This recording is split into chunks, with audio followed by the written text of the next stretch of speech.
So I'm just out walking the dog. We've had some snow here this week, just like many other parts of the UK.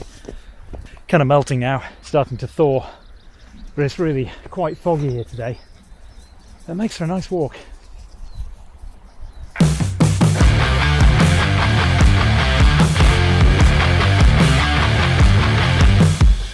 So that MoonSwatch mission to Moonshine Gold, that was a bit of a disappointment, wasn't it? Anticlimax, you could say. I mean, I was expecting something, well, something a bit more than what we actually got. So I made this video on it, speculating on what we might be about to see from Swatch as another development of the MoonSwatch concept. You know, something that would really develop that model a bit further and inject some excitement back into the MoonSwatch again for those of us who got really disappointed and jaded by trying to get one, failing to get one, and eventually giving up and the hype kind of wearing off.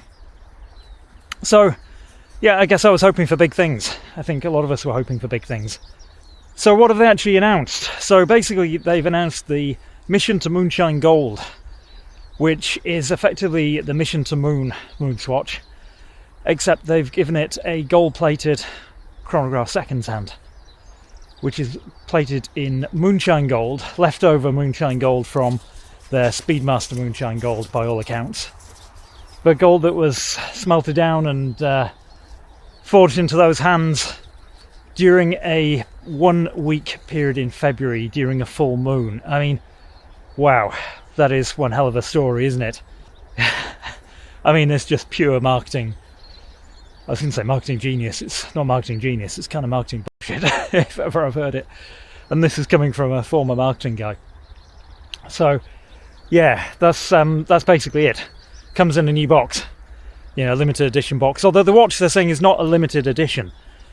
But I don't get how it can't be a limited edition if they're using the gold that was made during one particular week in February. I mean, surely that's going to be a limited supply.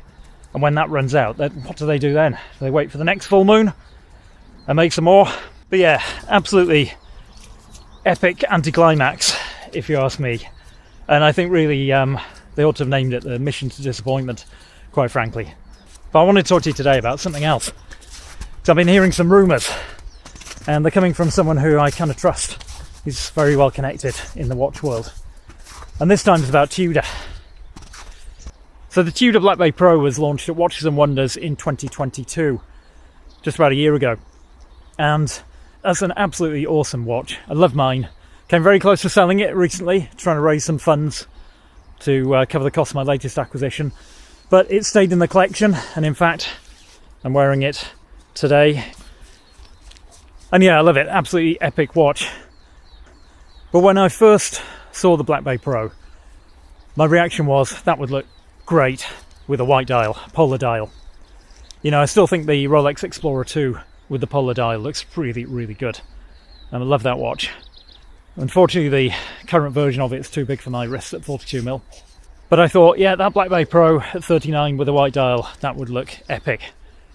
And in fact, one of the viewers of the channel, Alex, actually mocked up a rendering of how the Black Bay Pro would look with a white dial. And I think he did a really good job. But guys, go and check him out on Instagram. Go and give him a follow. So what I'm hearing from my contact is that TUDOR are going to be releasing a white dial, polar dial Black Bay Pro at Watches and Wonders in just a couple of weeks' time. And I'm super excited about this. I think the white would just give it a different vibe. I think it just looked really, really cool. But I'd love to know what you'd think about a white dial Black Bay Pro. What do you think? Do you think it'd be pretty cool? I certainly think so. So speaking of Watches and Wonders predictions, I've got a whole video I'm going to be dropping just in a few days' time with predictions for Watches and Wonders 2023. But these aren't going to be my predictions. So I reached out to some friends of the channel, guys that you'll know from the watch world, and I asked them to give me their predictions. And there's some really interesting stuff, and I think you're going to love it. So make sure that you check that one out. If you haven't already subscribed to the channel, guys, please click that subscribe button. And make sure you hit the bell icon to be notified when that video and all my future videos drop. And if you've enjoyed this video, please give it a like. And guys, I'll see you soon.